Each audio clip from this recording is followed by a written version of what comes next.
Hello and welcome to Sleepsmyth, your peaceful place to unwind, dream, and drift gently into sleep.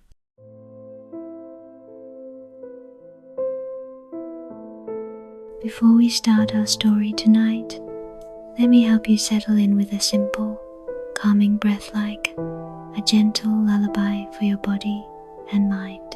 So, find a cozy spot, maybe snuggle under your blanket, and softly close your eyes. Now, breathing quietly through your nose for 4 seconds. 1, 2, 3, 4. Hold that breath softly for 7 seconds. 1, 2, 3, 4, 5, 6, 7. And now, slowly exhale through your mouth for 8 seconds, letting all the tension melt away. 1, 2, 3, 4, 5, 6, 7, 8. Let's do that again. Nice and easy. Breathe in. 1, 2, 3, 4. Hold. 1, 2, 3, 4, 5, 6, 7. Breathe out. 1, 2, 3, 4, 5, 6, 7, 8. One last time, just like a soft whisper, breathe in. 1, 2, 3, 4. Hold. 1, 2, 3, 4, 5, 6, 7. Breathe out. 1, 2, 3, 4, 5, 6, 7, 8. Feel your body getting lighter, your mind quiet, as if you're being tucked gently into a calm, warm bed. Thank you for sharing this moment with Sleepsmyth. Now, relax completely and let the story carry you into a peaceful, restful sleep. Let's begin. As the velvet dark unfurls above you, come with me through the veiled corridors of longing and loyalty, where princesses once stood at the edge of 2 worlds, and chose between the crown in their hands and the ache in their hearts. Tonight, we open the pages of a story not written in ink, but in longing, in silence, in the spaces where dreams were surrendered. These are the whispered diaries of 3 princesses, born beneath chandeliers and raised in the language of duty.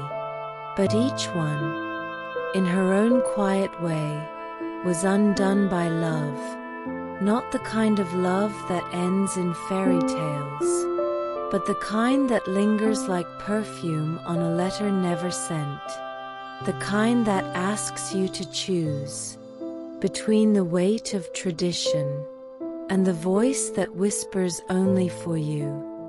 First, we follow Princess Märtha of Sweden, who loved with her whole heart, waited through war, and stood just 1 breath away from becoming queen, before life gently closed its hands around her. Then, we walk beside Princess Deokhye of Korea, the last blossom of a stolen kingdom, who searched for her name in a foreign land, and watched everything she loved slowly fade like mist. Finally, we return to the twilight halls of Britain's royal house, where Princess Margaret wore jewels like armor and laughter like perfume, but gave up her greatest love to remain a princess, and spent the rest of her days wondering, what if these are not stories of power, but of softness, sorrow, and all the things a crown cannot hold. So close your eyes now, and let the lace of memory wrap gently around you, as we drift into the quiet ache of royal hearts, the love they could not keep, and the crown, and all that was lost.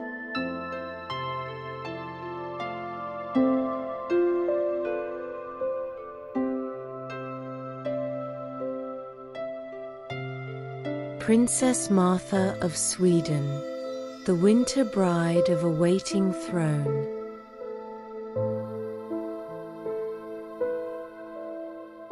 A crown in her smile, she was born beneath painted ceilings, where golden chandeliers shimmered like frost caught in gold, and palace walls softened their breath for her arrival.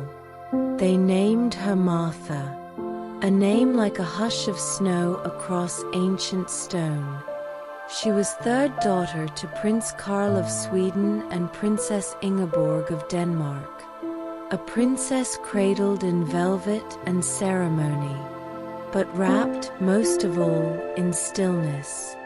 Even as a child, there was something measured about her, a quiet that was not shyness, but a kind of listening, as if the world whispered only to her. She played beneath winter branches with her sisters, their laughter echoing through palace gardens. But Märtha always paused to look up at the sky, at the white breath of clouds, as if waiting for something, or someone. She was raised in rooms lined with portraits and protocol, where young royals were groomed like porcelain, but Märtha moved through them like soft wind through silk. She did not seek attention, but people turned to her anyway, drawn by a warmth that felt out of place in rooms so cold with formality. As she grew, her beauty became undeniable, not loud, not showy, but luminous. She had a smile that held steady even in silence, and a gaze that made men forget to speak. By the time she was a young woman, whispers followed her, of engagements, alliances, of a princess destined to be part of some grand political match. But Märtha, even in the stillness of her station, longed not for grandeur, but for something that would reach her heart like the northern sun. And then she met him, Olav, Crown Prince of Norway. He was quiet, thoughtful, carrying the weight of a young nation on his shoulders. And when their eyes met for the first time, something passed between them, not royal, not rehearsed, but real. He smiled at her, not as a princess, but as a woman.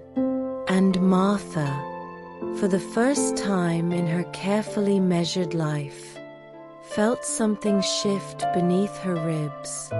Their courtship unfolded in the hush between duty and desire. A glance across a ballroom, a hand brushed in passing, conversations in gardens where no one else dared to walk. They knew their union would not be simple. Norway, still shaping its identity, and Sweden, cautious of appearances. There were questions of politics, of loyalty, of whether love was enough. But Märtha, with her steady heart, was already choosing. And so, beneath winter branches now bare, with 1,000 duties poised to fall upon her shoulders, she began to dream not of Sweden's future, but of Norway's, of a home not yet hers, but a heart that already was.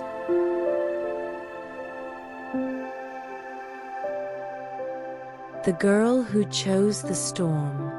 They called it a royal match, a union between neighboring crowns, a fitting alliance on paper. But no paper could capture what lived quietly between them. Not duty, not diplomacy, but something older and far more fragile. Love.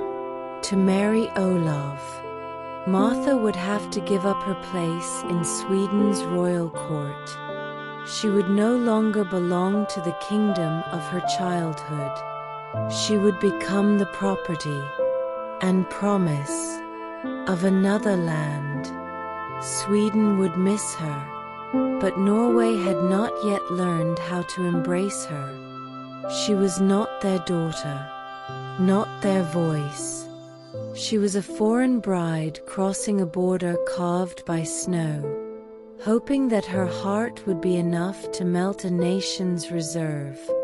She walked into it without hesitation, the storm of uncertainty, of scrutiny, of language and land that were not yet hers. She left behind the palace halls where she once danced as a girl, and boarded a train with her chin high, her hands folded, and her eyes fixed on what lay ahead. In Norway, the wind was colder, the skies more solemn, and the people, polite but distant. They studied her like a winter painting, beautiful but too still. She was the foreign princess, the Swedish girl who had married their crown prince, and some wondered if she would ever truly be theirs. But Märtha was not made of marble. She was snow and fire both. She visited the sick, stood in kitchens where steam curled like breath, sat in schools where small voices stumbled through Norwegian poems. She listened and remembered and smiled in the quiet way that made people feel seen. Slowly, the country began to soften, not because she demanded love, but because she gave it freely. And Olaf, who knew the weight of the crown, watched as she carried the people in ways even he could not. He loved her more in silence than in speeches, more in stillness than ceremony. Their days were marked not by spectacle, but by small warmths. A letter folded in a coat pocket, hands clasped beneath candlelight, shared laughter between snow-covered windows. But just as their life began to root itself, the world began to shudder. Germany's shadow crept across Europe, whispers of invasion, occupation, and the ground beneath their joy began to split. The girl who had once chosen love would soon be asked to choose something harder, to leave that love behind, to protect it by walking once more into the unknown.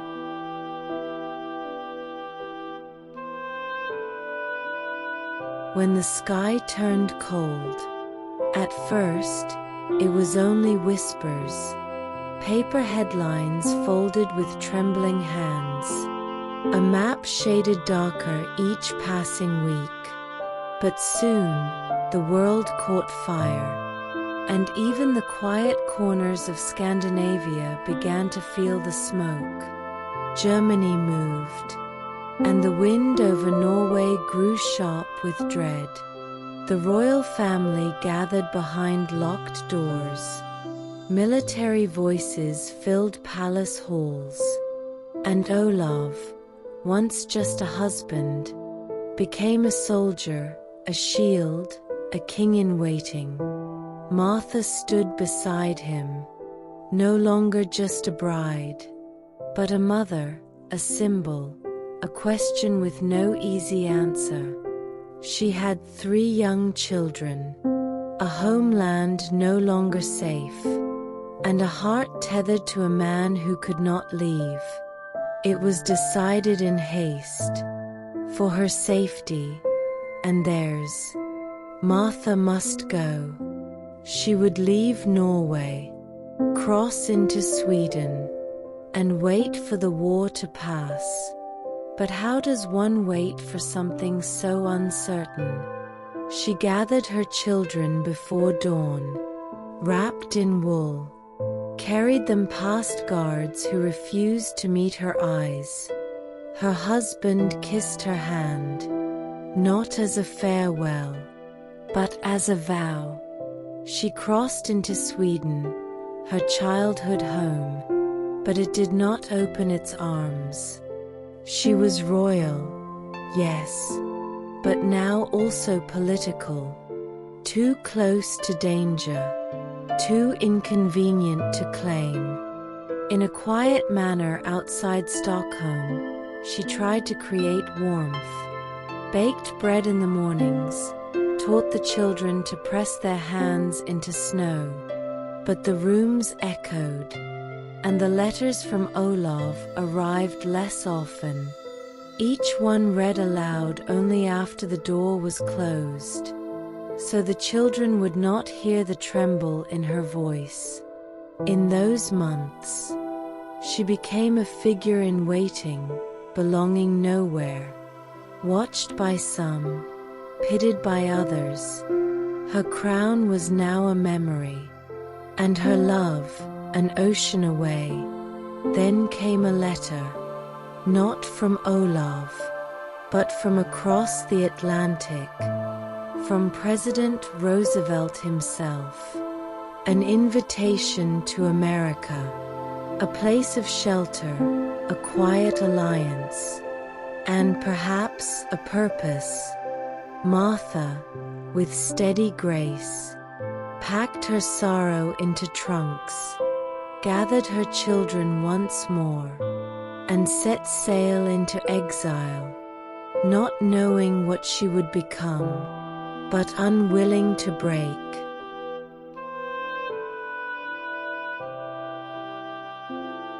The Woman in Exile. America arrived like a strange kind of spring, louder, brighter, and too full of motion for mourning. But Märtha carried Norway within her like a folded letter, creased, faded, but never forgotten. They gave her a manor near Washington, stone walls surrounded by trees, quiet enough to feel like waiting. She became a guest of the White House, but never a guest in her own skin. She smiled for cameras, but the shadows beneath her eyes whispered of absence. President Roosevelt, charmed by her grace, found in her not only a royal ally, but a soul deeply familiar. They spoke often, long walks beneath American oaks, letters exchanged in the hush between speeches. Some said he loved her, not in scandal, but in sorrow, in the way one heart recognizes another that has known loss. But Märtha was never just a symbol. She worked, spoke softly before Congress, stood beside wounded soldiers, held mothers whose sons bled for a world not yet whole. She rallied support not with grandeur, but with quiet dignity, reminding the free world that Norway still waited in the cold. At home in exile, she woke early to dress her children, read them poems of a homeland they barely remembered, and folded Olav's letters into her pillow each night. She missed his voice, his silence, his hand brushing hers in corridors where no one else dared look. Time passed slowly. Seasons turned like pages half-read. and the woman who once danced through snow-covered courtyards now walked alone through foreign gardens, naming the flowers aloud, as if trying to hold on to something that could still bloom. But exile, no matter how noble, has its cost. Her strength, once quiet and unshakable, began to wear thin, a cough that lingered, fatigue that wrapped itself around her limbs. She hid it at first, with powder and pearls, but the body remembers what the heart tries to forget. And still, she stood, each day, draped in sorrow and silk, a queen not yet crowned, a wife not yet reunited, a woman in exile, who refused to fade.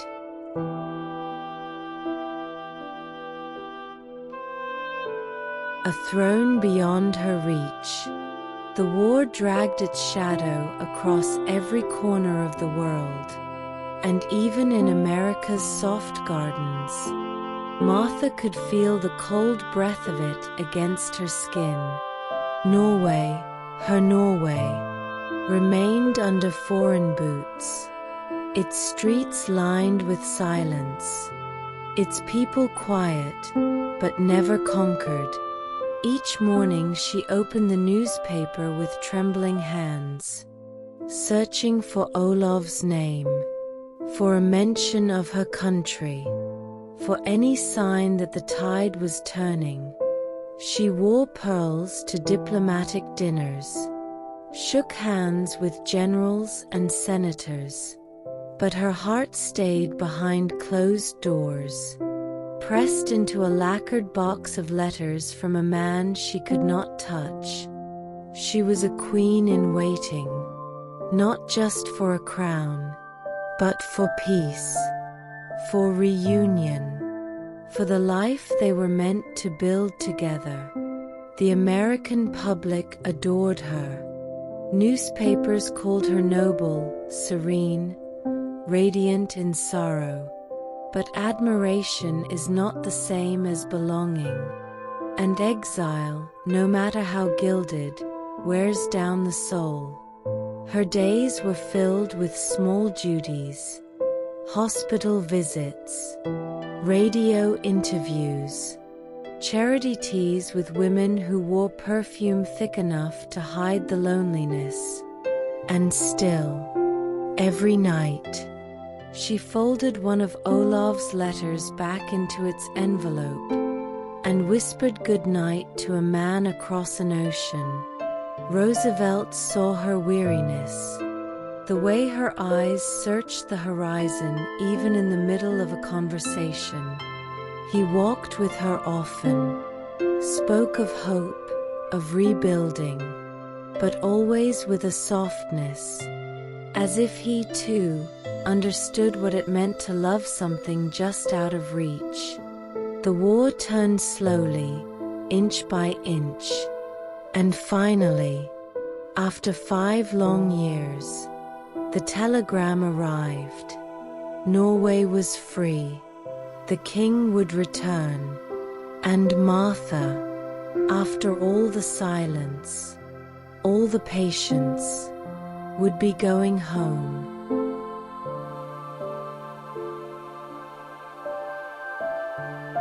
The crown she never touched. She returned by ship, the wind cold but clean across the water. Her children pressed their hands to the windows, watching the shoreline of a country they barely remembered. But Märtha, she knew every curve of the coast, every shadowed hill, every bell tower that still rang in her dreams. Crowds filled the harbor, flags waving like wildflowers in the sun.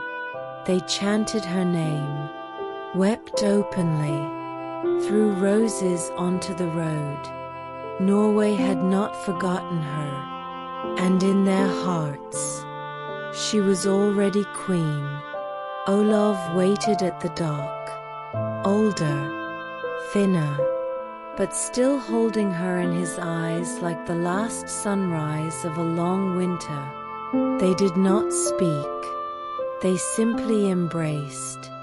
A silence full of years and promises still unbroken. Together they toured the kingdom, walked through war-torn towns, met farmers who had hidden radios beneath their floorboards, children who had memorized her photograph from news clippings. She listened to their stories, laid flowers on graves, and smiled through tears she did not try to hide. The people cheered for her, but behind closed doors, Märtha began to dim. The illness had crept in quietly, a cough that lingered, a tiredness that clung to her bones like damp linen. She said little of it, brushed it away with gentle nods. But Olav knew. Doctors came and went, their words wrapped in gentleness, but the meaning was clear. She would not live to be crowned. Still, she stood beside him in public, her hand in his, her eyes steady even as her breath grew thin. The people saw a queen, even if the ceremony never came. And perhaps that was the greater coronation, to be loved, to be mourned before death, to have carried a nation in her heart, even when her name was not carved into the throne. Märtha never touched the crown, but it had always been hers.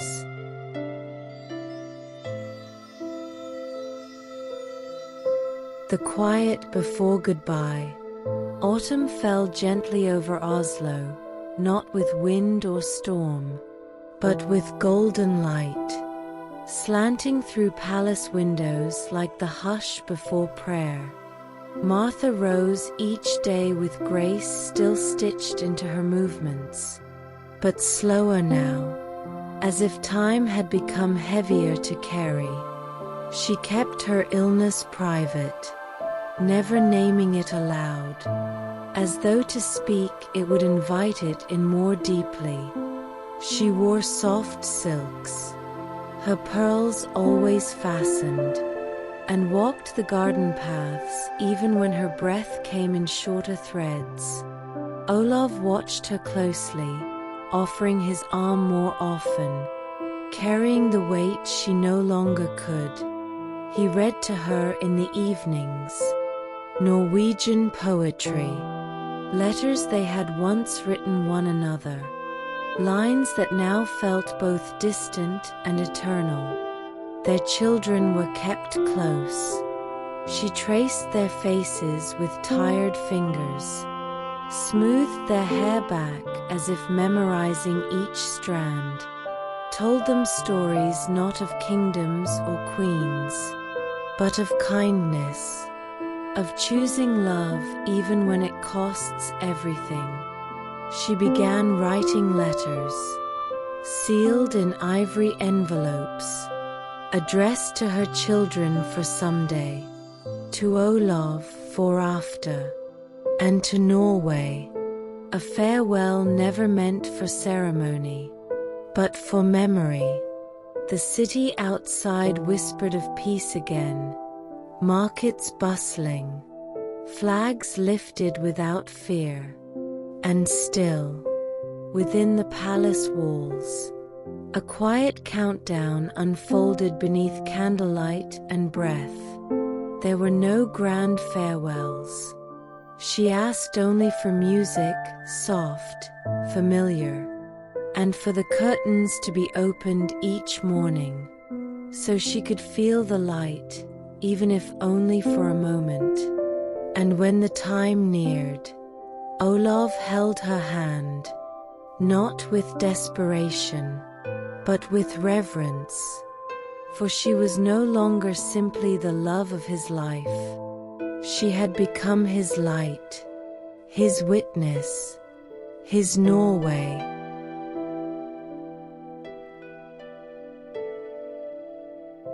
The Winter Bride. The snow fell gently on the morning she slipped away. Not a storm, not a silence, but a soft breath across the windows, as if the world itself had paused to watch her go. She died with Olav beside her, his hand in hers, her children nearby, and the crown she never wore resting in the hearts of a kingdom she had carried.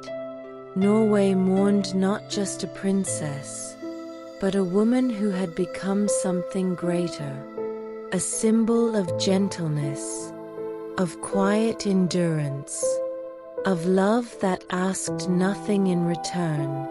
They did not drape her in gold. They wrapped her in lilies, in letters, in snow-white roses sent from towns she had once passed through quietly.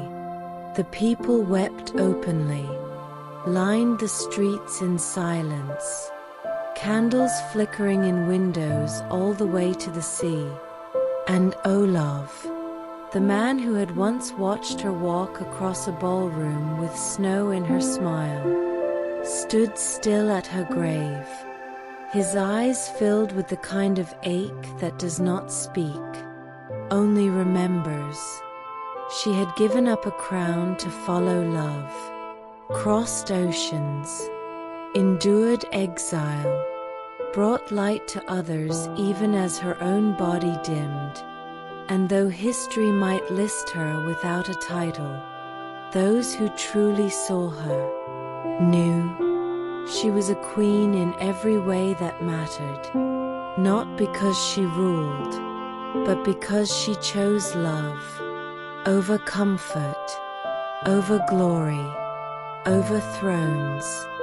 And when the snow melts each spring in Oslo, they say the gardens bloom brighter near her resting place, as if the earth remembers her grace, as if the wind still carries her name. Märtha, the Winter Bride, the crown of a quiet kingdom, the queen who never wore gold, but wore love, to the very end.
Princess Deokhye of Korea, the forgotten flower of Joseon.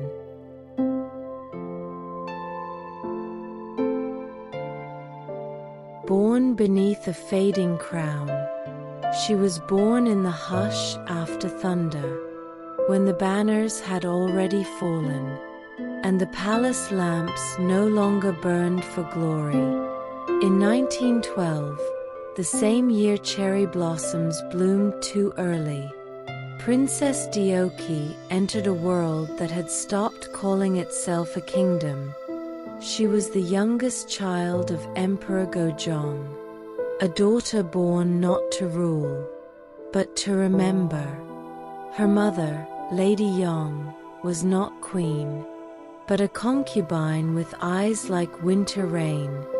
She held Deokhye close, braiding her hair with fingers that trembled, because she knew what the world would demand of her child, and what it would never give.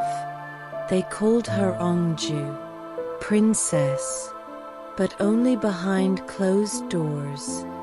For the Korean Empire had been dissolved, its emperor reduced to a symbol, its lands swallowed by the rising red sun of Japan.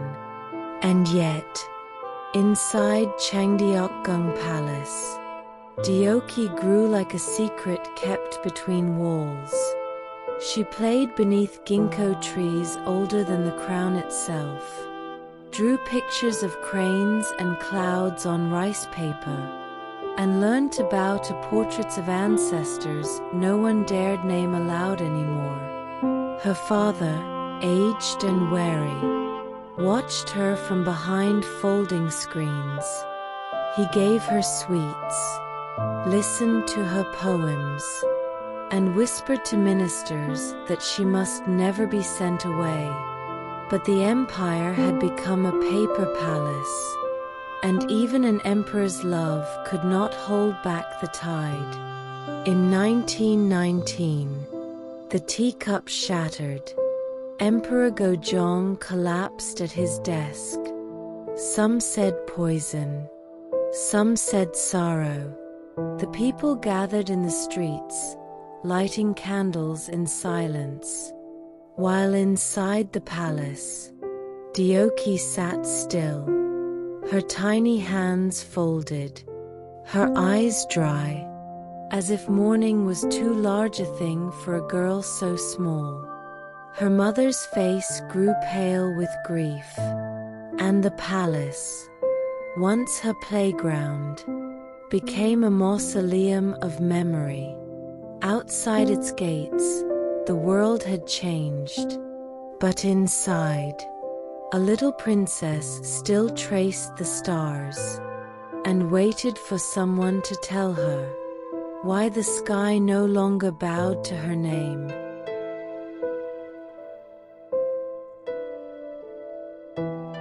Flower carried away by the wind, they came for her in spring, with polite letters and plans already made. The Japanese government would take the princess to Tokyo. For education, they said. For her benefit, they claimed.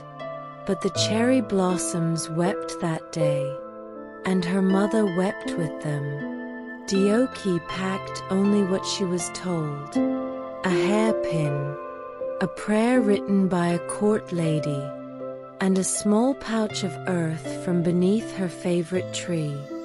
She wore her best hanbok, stood beside her governess, and looked back only once, as the gates of Changdeokgung closed behind her. She was 9. The sea was wide, cold with salt and silence, and the boat groaned like it knew it carried something sacred and fragile. In Tokyo, everything was foreign. The food, the uniforms, the rhythm of footsteps on polished floors. She was placed in a dormitory with other girls, none of whom spoke her language. Her name was shortened, her history erased from their lessons. Still, each night, she whispered Korean lullabies into her pillow, wrote poems in Hangul and hid them in books, drew the curve of palace rooftops from memory. She received letters from home, but fewer each year, and always opened them with trembling hands. Her mother's handwriting grew shaky, her words less certain. By 12, Deokhye spoke Japanese with ease, but dreamed only in Korean, and when she bowed at the school gates, she did so not with respect, but with surrender. She smiled as she was taught, curtsied when commanded, but inside, a soft, stubborn flame flickered, the last ember of Joseon, hidden beneath ribbons and silence.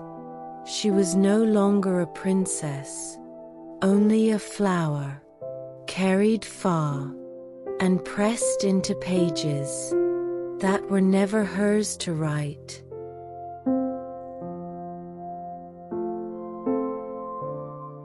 A bride of another country, they came again when she was 19, this time with silk and ceremony. A marriage had been arranged, not for love, but for politics, as all her choices had been before. Her husband-to-be was Count Sotekyuki, of noble Japanese blood, tall, polite, a stranger. He bowed with grace, but there was no warmth in his eyes, only duty. Deokhye said nothing. She had been trained in silence. She wore the bridal kimono without protest, though the fabric scratched like foreign words against her skin. The wedding was small but official. Imperial approval signed in ink thick as iron. No ginkgo trees, no court music, no voices calling her Ongju, only the soft rustle of garments not her own, and a long aching stillness where her mother's song might have been. She moved to his estate far from the sea, where cherry blossoms bloomed like ghosts, and her name faded even from the walls. They called her wife now, but she was more shadow than bride. The rooms were beautiful, but unfamiliar, the doors too quiet, the evenings too long. Her husband was not cruel, but he was absent. His affection was distant, measured. He did not ask what dreams she had lost, or why she woke in the middle of the night, whispering to someone no longer there. Still, she tried. She planted peonies by the porch, sketched her homeland on parchment fans, taught herself to smile during meals, as if her soul hadn't been packed away.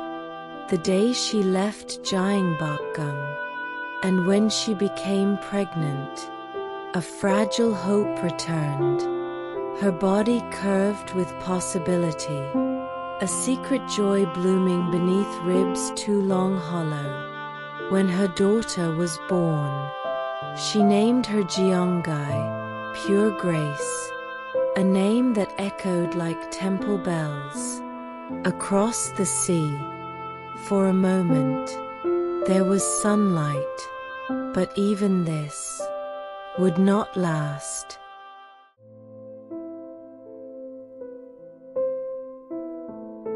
The vanishing daughter. Gyeongai was laughter wrapped in silk, eyes like her mother's, cheeks like spring.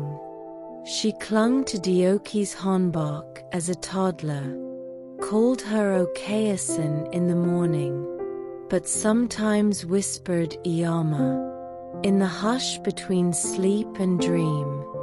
For a while, Deokhye was happy, or something close to it. She taught her daughter songs, folded her socks by hand, braided her hair while humming lullabies, from a language the house no longer allowed. But the years passed, and with them, distance grew between them like fog over the sea. Her husband sent Gyeongai to live with relatives. For schooling, he said. For a better life, he promised. But Deokhye felt the world tilt the moment her child was taken. At first, there were letters, drawings in crayon, a lock of hair in an envelope tied with red string.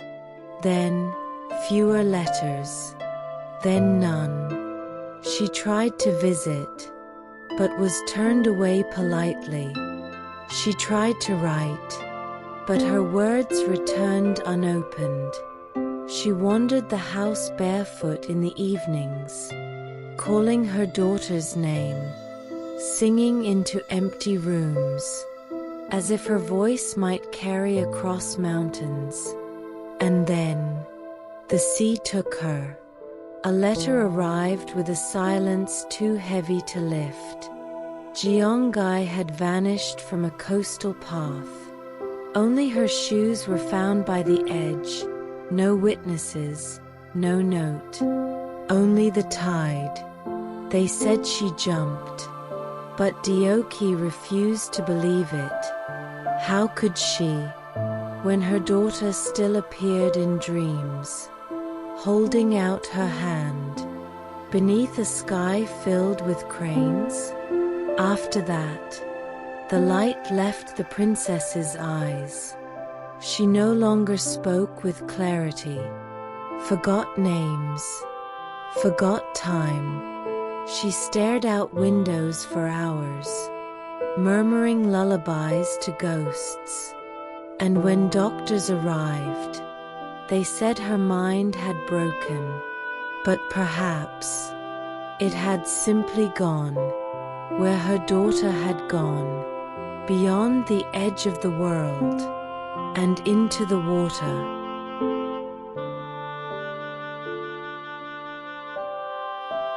A mind woven from rain, the walls grew narrower, the light dimmer, as Deokhye's thoughts drifted like leaves in a current. Sometimes she was 12 again, reading poems beside a ginkgo tree. Sometimes she was 30, searching for her daughter's laugh in the wind.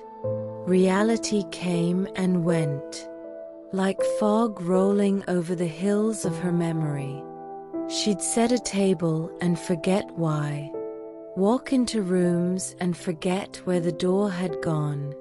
She'd murmur in Korean to people who no longer spoke it, call out for Jeongai while folding handkerchiefs that weren't there.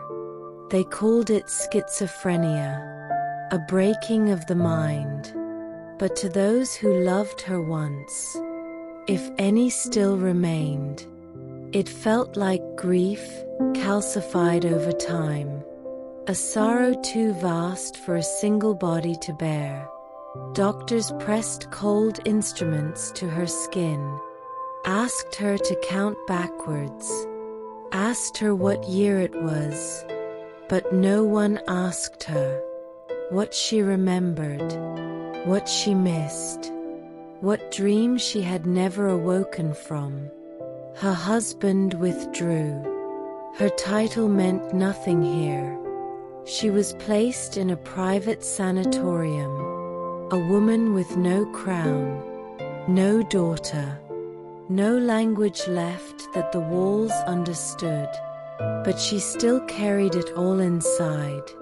The scent of her mother's sleeve, the way her father's robes rustled as he walked, the clink of jade hairpins on marble floors, the lullabies, the lanterns, the names of mountains she'd never forget. She walked the halls slowly, gripping banisters carved with unfamiliar stories.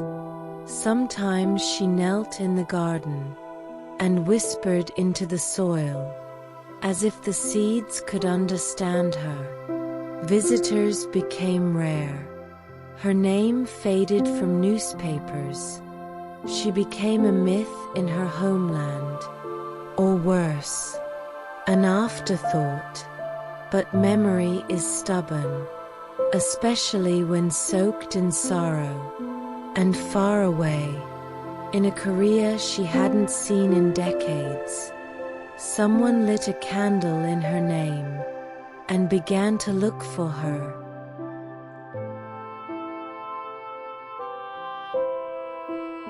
The palace that waited for her return, they said it couldn't be true, that the last princess was still alive, hidden in a quiet hospital on the edge of Tokyo. Her portrait had vanished from public view, her story tucked away like forgotten silver. But the writer persisted, followed names in footnotes, read between the lines of government reports. And one spring day in 1962, the truth unfurled like a silken scroll. Princess Deokhye, alive, lost, waiting. A delegation was sent. They approached carefully, with bowed heads, with trembling hearts. And when they found her, frail, quiet, seated beneath a cherry tree, she looked up and whispered, "Have you come from home?" She was brought back not in fanfare, but in hush. At Gimpo Airport, a handful of reporters waited, curious, unsure. She stepped onto Korean soil, for the first time in 40 years, wearing a plain dress, no crown, no jewels, only a small smile that fluttered like a moth caught in light. The city had changed. Trolleys gone, palaces turned to museums. But when she entered Changdeokgung again, the air seemed to hold its breath. She wandered through the old palace gates, where once she had played as a child. She paused near the ginkgo tree, grown tall now, its roots older than memory. And there, for the first time in decades, she sat beneath its branches and closed her eyes, as if every shadow had finally returned to her skin. The nation began to remember her. Newspapers ran her story. Photographs from her youth resurfaced. People began to whisper her name again, not with pity, but with reverence. The forgotten flower had returned, not to rule, not to reclaim, but simply to be remembered.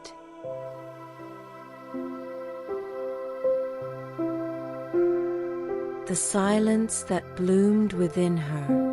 She lived her final years not in a palace, but in a modest house near the royal grounds, a quiet corner of Seoul where few recognized her face, and fewer still remembered the name of the last princess of Joseon. She no longer wrote poems, no longer traced the curved rooftops of the palace in ink, but she tended her garden, watered the lilies with steady hands, and sat by the window when the light was soft, and the world felt far enough away. Sometimes she wandered the halls of Changdeokgung again, guided gently by attendants who spoke slowly and bowed often. They said she looked at the pillars, as if they were people she once loved, that she paused by the pond as though expecting her younger self to come running back to her. Her voice had grown quiet, but her gaze remained lucid, not always in the present, but in something deeper. She spoke occasionally of Jeongai, called out her name like a prayer folded into dusk. The doctors said her condition was stable. Her mind wandered, yes, but her sorrow had settled into something soft, like rain soaked into soil, no longer sharp, only ever present. She liked warm tea, sunlight on her shawl, the way bamboo rustled in the courtyard, and on some days, she would hum to herself, a tune no one else knew, but which made the birds pause in the trees. No longer a princess by law, but something gentler, a ghost within her own lifetime. She had become a living thread between a vanished kingdom and a new world, a breathing relic, a soft ache in the nation's memory. There were no grand ceremonies, no royal proclamations, but those who knew her story began to bow again when they passed her gate, not out of obligation, but reverence. And in that silence, she bloomed, not as a flower in the sun, but as one kept in shadow, delicate, enduring, and still, somehow, alive.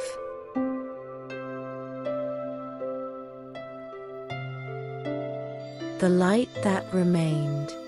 She passed away on April 21, 1989, at the age of 76, a quiet morning, a single exhale. Like the closing of a book long left open. There were no bells, no fanfare, only the rustle of wind through palace trees, and the soft murmur of attendants, folding her hanbok one final time. But across Korea, something stirred.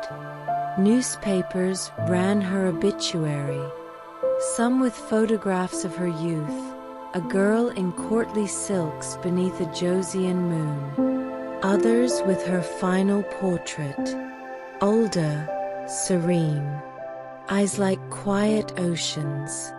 People began to speak her name again, Princess Deokhye, the daughter of a fallen dynasty, the girl taken too young, the mother who mourned at the sea, the flower they forgot to water, until it bloomed alone. In time, books would be written, films made, and school children would learn her name, not as myth, but as memory. She was buried near the other royals, beneath pine trees that swayed like old sentinels. Her tombstone engraved simply, no titles, just her name, Deokhye of Joseon.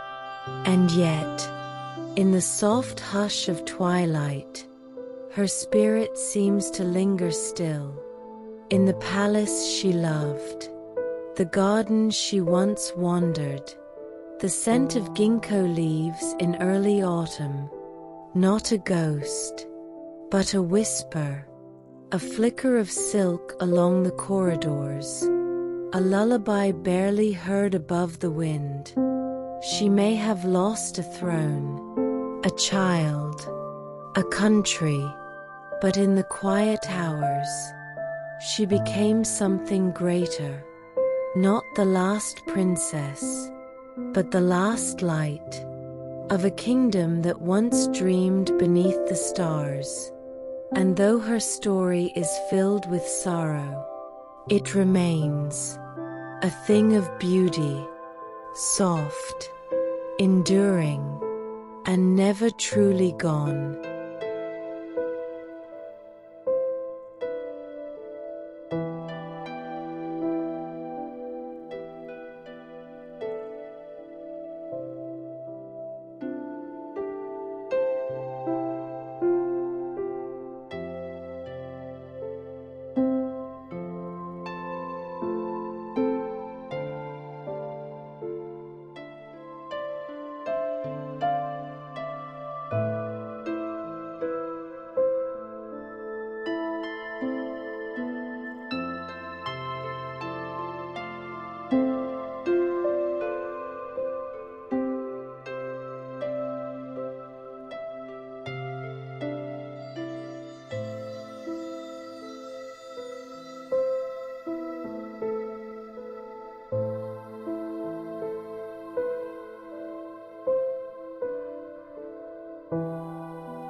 Princess Margaret of the United Kingdom, the wild rose that withered in the palace.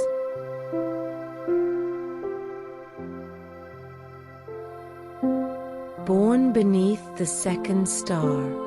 She was born in the quiet space between thunderclaps, a lull in history, when the world had not yet imagined the Second War, and Britain still slept beneath its velvet monarchy.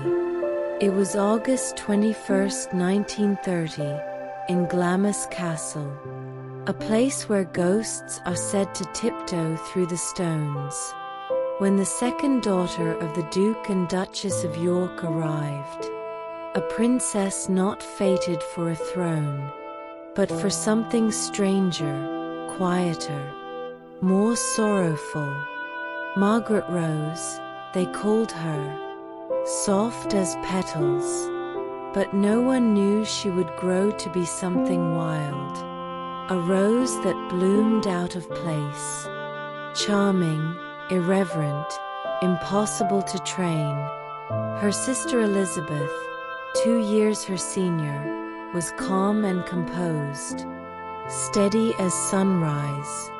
But Margaret, she was all spark and song, a girl who sang when she was meant to bow, who skipped over silence and painted her days with laughter too bright for the royal palate. The palace adored her, as one adores a flame behind glass, beautiful, untouchable, contained for now. She played Mozart with aching beauty, danced on tiptoe through drawing rooms, made jokes too sharp for her age, and tilted her chin just so when photographed, like she knew, even then, that the camera would never stop watching. She was never meant to matter quite so much. The crown passed through her family sideways, when her uncle, Edward VIII, gave up his kingdom for love. Her father, Quiet Bertie, became King George VI. Elizabeth became heir, and Margaret became the second star, the crown loved order. But Margaret thrived in chaos. She smoked in secret, read poetry too old for her years, laughed like bells at the wrong moments, and deep inside her, a vow began to form, that if love came for her, if it ever whispered her name, she would follow it, regardless of what tradition demanded. She would not be like the rest of them. She would not be told who to love, or what to surrender in the name of duty. Not Margaret, not the wild rose of Windsor.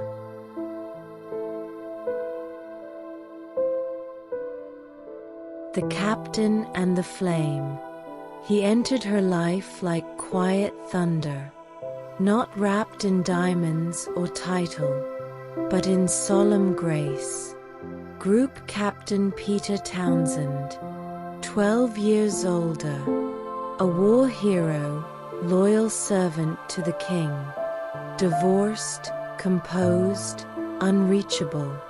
And yet, he reached her.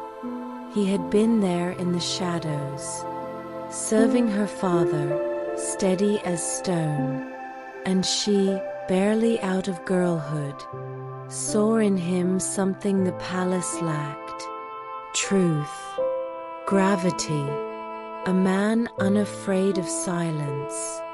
He listened to her like she was music, not a princess, not a spare, but a person, a woman. What began with glances turned to low murmurs behind velvet doors, a brush of fingers over a teacup, laughter folded into early morning rides. She fell, quietly, madly, in love.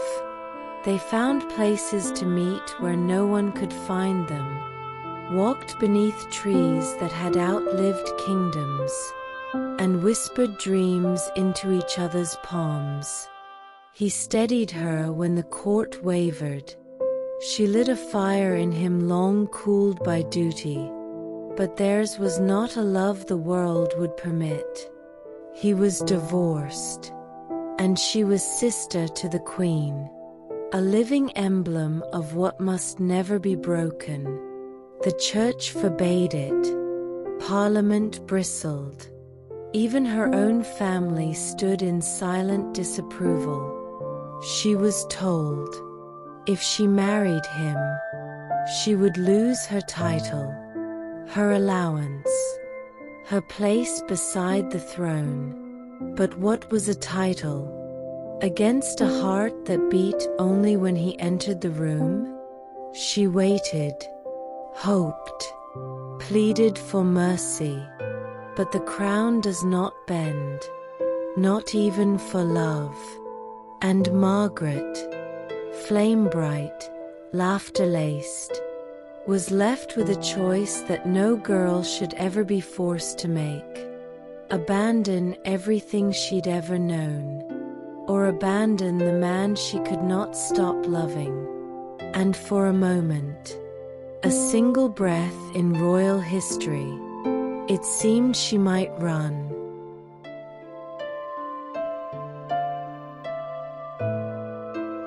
The letter she never sent.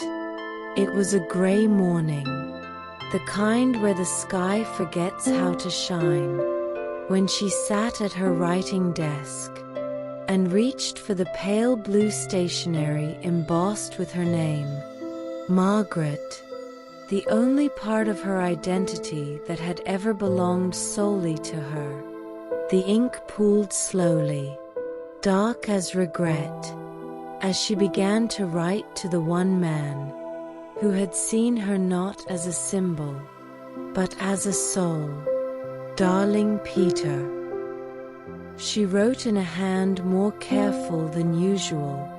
My heart is quieter now, but it still beats for you in the hours between silence and sleep. She told him of the empty rooms, of the applause that meant nothing, of the tiaras that weighed heavier than truth. She confessed that she still reached for him in dreams, and sometimes in waking, only to find polished air where warmth once lived. She did not cry. Margaret never cried for an audience, not even for the paper that bore her secrets. She folded the page, once, twice, tucked it inside a novel he had once gifted her, a collection of Yeats' poems worn soft at the spine, and slid it back into a drawer no one else touched. She would never send it. She knew that even as she signed her name, but in writing it, she allowed herself to feel what duty had forbidden: love, loss, longing, a quiet symphony that would play in her heart long after the rest of the world moved on. The Queen had issued her statement. Parliament had sealed the fate. The Church had spoken. And yet, in that quiet drawer, beneath poems and petals, her truth still breathed, a letter unsent, but never unread.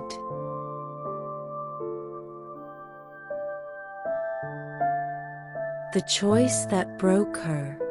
They offered her a path, thin as glass, lined with compromise and cold approval. If she married Peter Townsend, she would lose her royal income, her grace and favor home, her title as Her Royal Highness. But worse, she would bring shame upon the crown, upon her sister, upon the memory of their father, whose portrait now watched from every wall. She stood before the fire, on the night the decision was made, her reflection dancing in the polished brass. a glass of whiskey untouched beside her, and the letter, that cursed, beautiful letter, still whispering from its hidden place. She imagined life with him, quiet, honest, warm. A small cottage far from London, a piano, a dog. His hand wrapped gently around hers at the end of every day. She imagined life without him. Palace corridors, press flashes, empty gowns worn to hollow events. A future shaped by everything she had been told she must be. In the end, she chose the palace.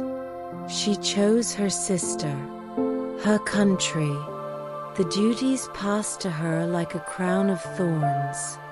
And the morning after, when her face appeared on the front page, poised, composed, heartbreak hidden beneath rouge, the world believed she had accepted her fate with grace.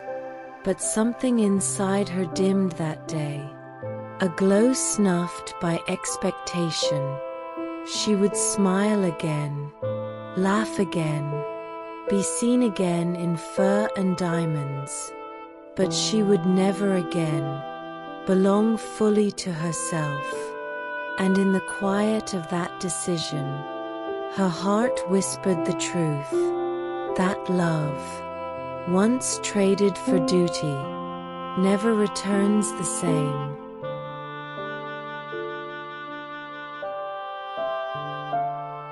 The princess in the gilded cage. She had made her choice, and the crown had sealed it with silence. The world moved on with its pageantry. The palace resumed its rhythm. But Margaret's world had changed shape, and no gown or title could make it feel whole again. She returned to her public duties, standing beside her sister like an ornament of state, a living painting, flawless in posture, dripping in pearls and loneliness. But inside, she was hollowed, a bird who had flown once, just once, and remembered what the wind felt like. London adored her still. She was the glamorous royal, the witty one, the beautiful one. Margaret the Magnificent, they called her in whispers, but they didn't see the quiet in her eyes, the slow erosion of a woman who had once believed that love could change everything. She filled the silence with sparkle. Late-night dinners, Paris gowns, the arms of men who could never truly hold her. There were photographers and cocktails, cabarets and whispered scandals, but none of it touched the ache in her chest. She smoked with elegance, drank to forget, laughed too loudly, as if daring the world to guess how much it hurt just to breathe sometimes. Her family smiled for the balcony, but behind the velvet curtains, they watched her falter, a candle burning on both ends, defiant, dazzling, deeply alone. She was the sister of the queen, but never the queen herself.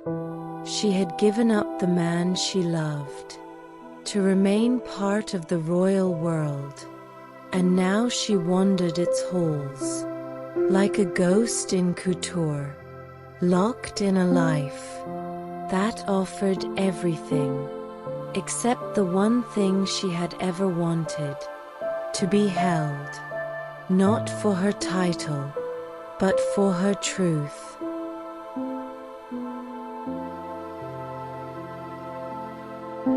A fire that would not fade. Years passed, like pages turned in a book she never asked to read. Her name remained in the papers, always attached to fashion, to gossip, to glamour. But her heart was no longer where the stories were written. Peter Townsend moved on, married another, raised children far from the palace walls. Margaret watched from afar, never asking, never writing, never forgetting. She married, eventually, a photographer named Anthony Armstrong Jones. Brilliant, brooding, a man who could match her spark, but not still her storms. They dazzled together at first, portraits in black and white, she in tiaras, he in tuxedos, and the press whispered, at last, a happy ending. But happiness cannot grow in shallow soil. Their love frayed, tattered by arguments and affairs, wounds dressed in silence, until even their shadows seemed to walk apart. They had 2 children, and for a moment, Margaret softened, a mother more than a monarch's sister. But even that could not anchor her. She retreated more and more, to mystique, to music, to cigarettes that curled like thoughts she could never say aloud. By the time their marriage ended, no one was surprised. It had been unraveling for years, like silk left too long in rain. She never remarried, never dared to love again, with the same wild, reckless fire. But the ember remained. Beneath the diamonds, the sarcasm, the carefully applied mascara, the ember of a girl who once believed love could be chosen, not surrendered. And in quiet moments, when the parties were over and the rooms dimmed to gold, she still remembered the weight of his hand in hers, the dream that had once burned bright enough to make her believe she could have both the crown and the kiss.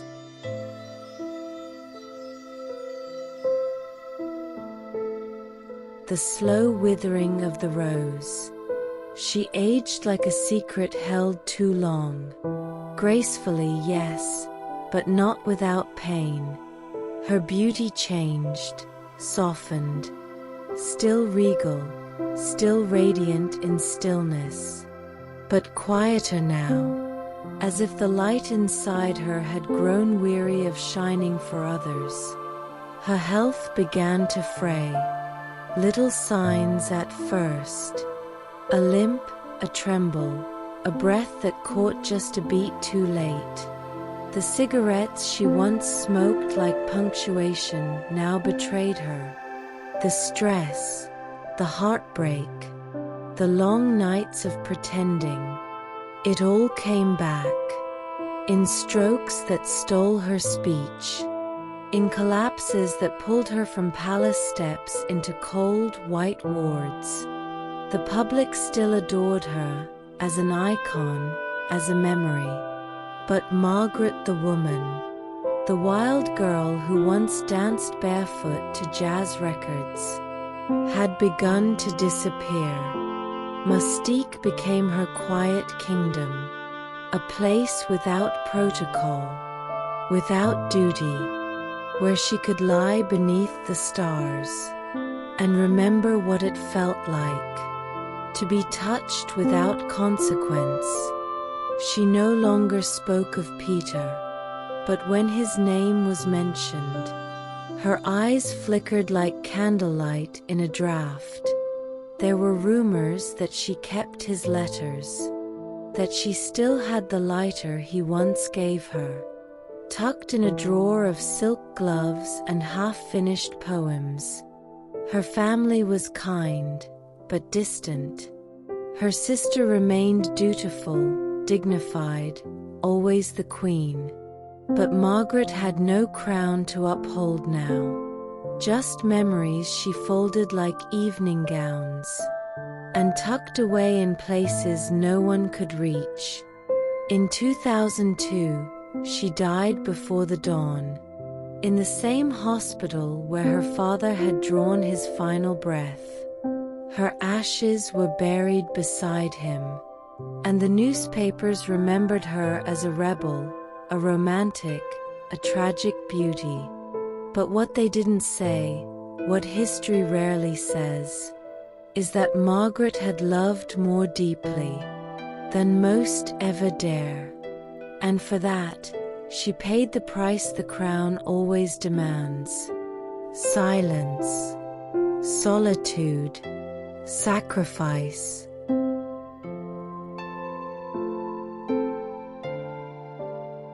The love that never let go. Even now, in the echoing corridors of memory, her story lingers like perfume on satin, faint, floral, the ghost of something once glorious. Margaret is remembered for the scandals, the fashion, the flair, but beneath the diamonds and headlines was a woman who had once chosen love, and then had to choose against it. She never got to be ordinary, never wandered hand in hand through Hyde Park, without the weight of history watching, never felt the warmth of a love that wasn't asked to justify itself before a crown, yet she never stopped longing, even as her voice failed, as her body weakened, as the world moved forward into new monarchs and brighter distractions. Somewhere inside, the flame still lived.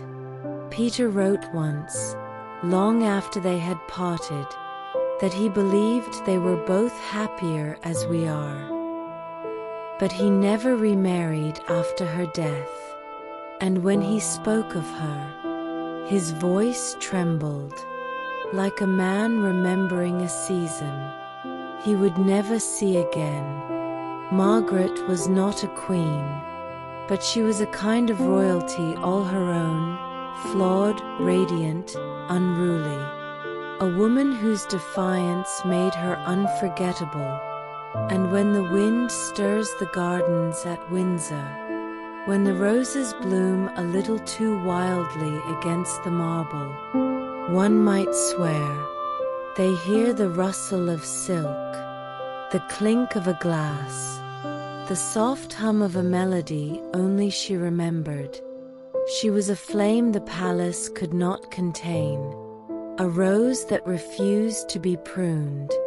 And though the world may forget the titles, it will not forget how deeply and how beautifully she once loved.